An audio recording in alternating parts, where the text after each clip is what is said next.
So, have you been out there thinking, I missed it? I missed the crazy market. I wanted to sell my house, but I had other things going on. Now, what happens if I list my property in this interest rate market where interest rates are hovering at 8%? So, today, Rhonda and I are going to give some advice and some chatting about what is the difference for a buyer in today's interest rate market based on last year at this time when they were hovering around 3%. So, hey, Rhonda, how are you today? Hey, doing great, Melissa. And you're right. For every 1% increase on the interest rate for a client, for a buyer, it could mean $25,000 to $30,000 less buying power because the income is the same. So your income is the same, but the rates have gone up. So now what does that mean for your buying power? Okay, so let's take a perfect example. I called a client who we had talked about putting their property on the market earlier in the spring, and then they had some family issues. They ended up leaving state. They're thinking about putting it on the market the first part of November. So, of course, I did my comparative market analysis, fair market value review, and actually properties have increased and continue to increase in value. But I also had to have that conversation about the impact on an 8% interest rate with the buyer. So the house looks like it's going to sell for about $475,000. So what can my sellers do to make their property look more appealing to a buyer? Because I also noticed that days on market are getting a little bit longer. Properties aren't just necessarily flying off the market in 1 minute. They're taking sometimes 14 days to go under contract. So how do we help the seller make this property more attractive to buyers today? Yeah, so there's a couple of different suggestions that we can do. One of them is with the number of buyers I see coming across my desk and that I talk to, the cash to close seems to be one of the biggest struggles. So when you're coming up with a down payment, and then you're paying points perhaps to reduce the interest rate, and then you're coming up with just the normal everyday closing costs, it becomes a big chunk of change that they need to get into these homes. Even with low down payments and even with zero down payments, it is still a chunk of change. And with inflation and everything, it is hard to save that money. And so as a seller then, you, the expert, can say, looks like the sweet spot to list it is $475. Let's go ahead and put it on the market for whatever, 14 days, 30 days, whatever, and see what kind of activity we get. Now, if at the end of that time it doesn't sell at the price that you want it to, then rather than doing just a price reduction, because if you say drop the price by $10,000, then the buyers might save about $70 a month on the house payment, but they're still faced with this big challenge of this cash to close. So a couple of options a seller might consider is taking that $10,000 and offering to pay some of those closing costs for the borrower. Or they might offer to pay some points to buy down that interest rate for the borrower. So those two options seem to have the greatest impact on a buyer, and being able to market that the seller is willing to help with the qualifying ability for the clients seems to have the biggest impact on moving the homes under contract. So is there a way that they could do a temporary buy down so they could buy down the interest rate more because it's a temporary buy down? How do temporary buy downs work? Yeah, so there's a couple of different buy downs that we can do. One is the permanent one, like we talked about. I pay a lump sum of money at closing, and that buys the interest rate down. But it's so expensive right now, and it doesn't get you a whole lot of bang for your buck for qualifying purposes. So a temporary buy down is just that. We can buy it down by 1% for 1 year only, and we could buy it down for 2% for 1 year, 1% for the next year, and then you go to your note rate. Now, it doesn't help a buyer qualify with that lower interest rate. It just helps their pocketbook with the lower interest rate. And we offer a temporary buy down for all of our clients that we can do that the lender is going to pay for. So that's our contribution to trying to help a home buyer get over this hurdle of these higher interest rates. Now it's 1% lower for 12 months, 1 full year, and it's paid for by us. But if a seller wants to really help, then they could buy it down 1 more percent for 1 more year. And that kind of gives us a 2-year spread for these home buyers to take a look at what's going to happen over the next couple of years with these interest rates, see if they drop down to a better level, and if they can refinance it. And they're not having to pay those fees. That's going to be paid for by us as a lender and or by the seller. Or if 1% is just enough, then the seller could help pay some of those closing costs and help ease that burden of writing that check at closing. Well, it was funny. This week I was talking to a seasoned real estate agent who shared with me, when I went to buy my first home, he said, I knew I needed to come up with a down payment, but nobody told me I had to come up with closing costs. And he said, oh my gosh, that was a big chunk of money. And at the time he bought, sellers weren't paying any closing cost. So in our market today, nationwide, we are at half inventory as we were last year. So that means we have half as much opportunities for buyers to look at. What that also means that it keeps us in that seller's market because we do have the low inventory.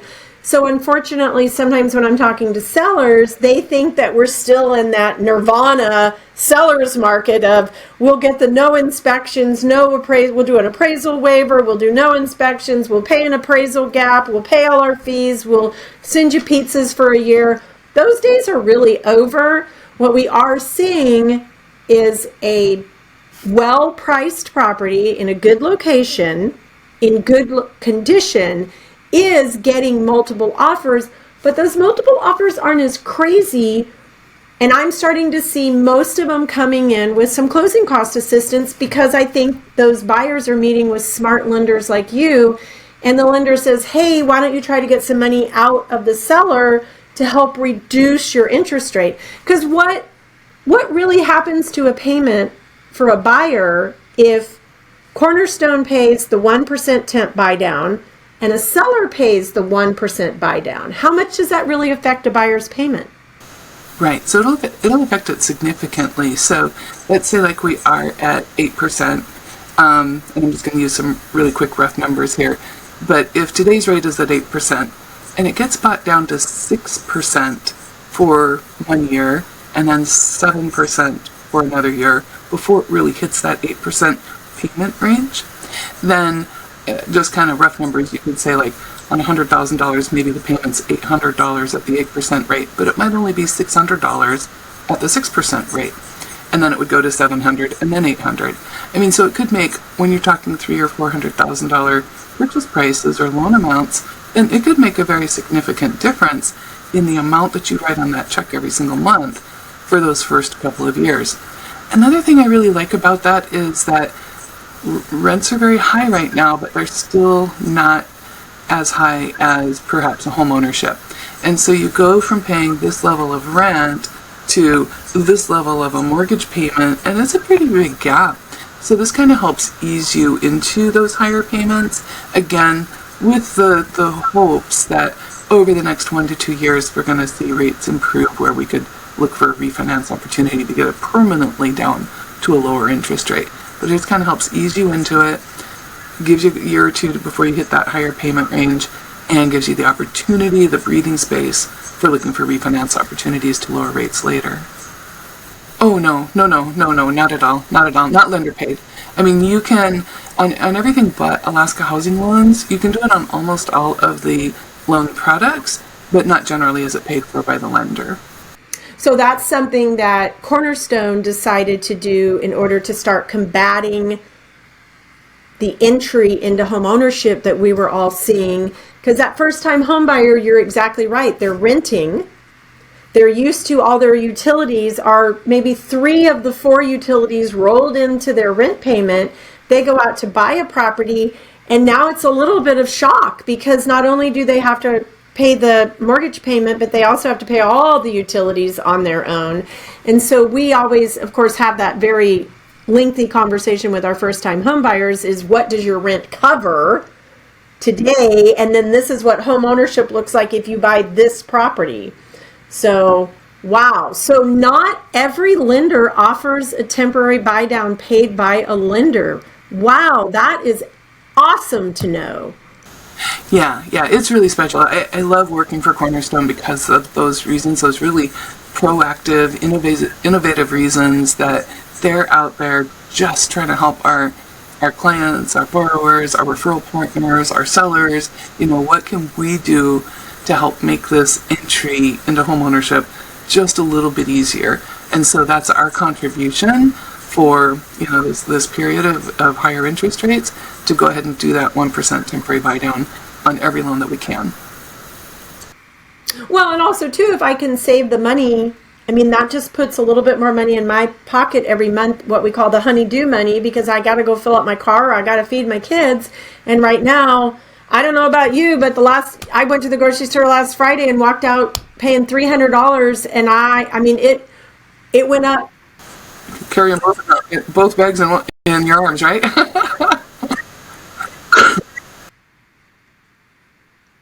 And I pretty much buy the same things, and it had gone up $75 in a 3-week time period. And I'm like, whoa, that was like a whew. I looked at her and I thought, what is going on here? What happened? Why is my bill so much more? What did I add? And I looked through my list, and it was the same shopping list that I used 3 weeks ago, and the bill was $75 more. So, right.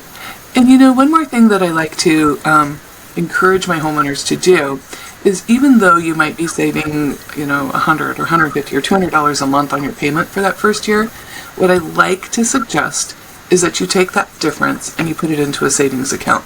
So take that gift of the monthly savings that we're paying for you, but take that difference and put it into a savings account so that you're used to paying that higher payment once it comes along.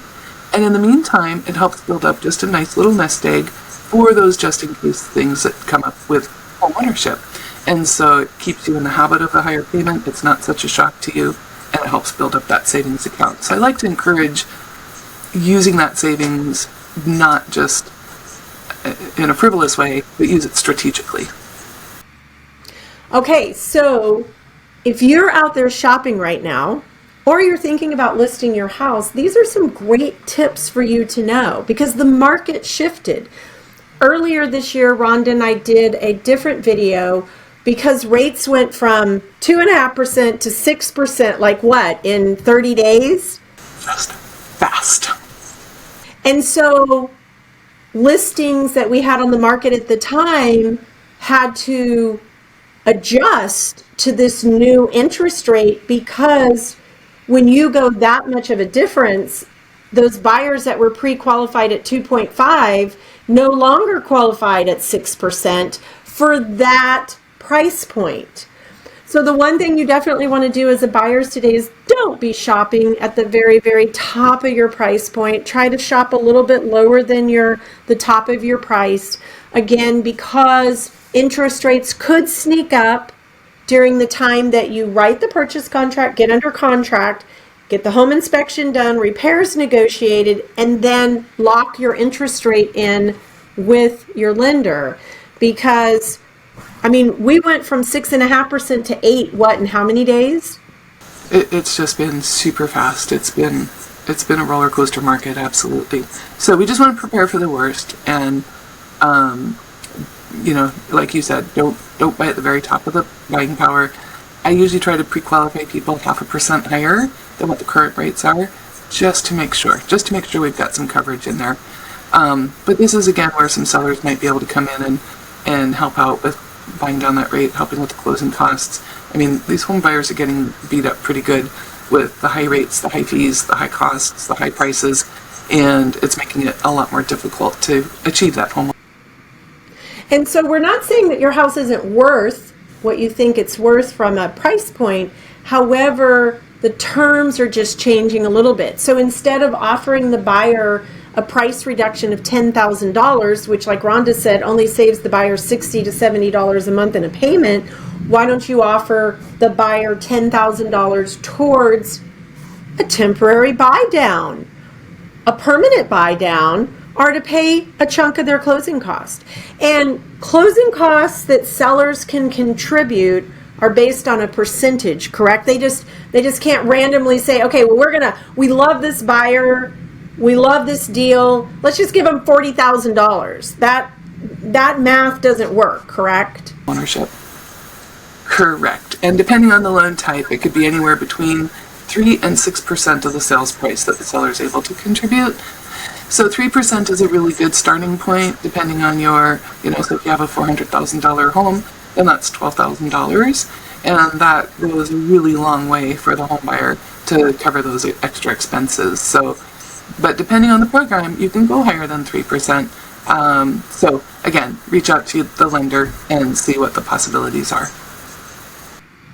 So when I first entered real estate in 1999, interest rates are at 9%. And just what Rhonda said, I was trained by my lender down in Tucson, Arizona, to call her when I was going to go out shopping with a buyer, and she reminded me what needed to be in the offer and how much closing cost I could ask for. Now I remember that because I was always like, so why is that different than the other one? And she would say, because the loan program's different, Melissa. Oh, okay. So if we buy this property, we can ask for this much with this buyer. Cool. So if you're not in communication with your buyer's lender as a real estate agent, shame on you. You need to be in close contact. This is a team effort.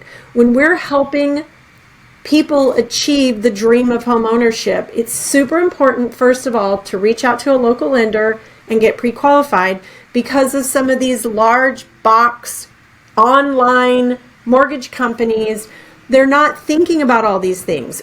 What's really great too is if you are out there thinking about shopping right now for a new home, I would go get pre-qualified at Cornerstone because Cornerstone is going to help me with a 1% buy down for the first year. At the end of this video is information about how to get hold of Rhonda.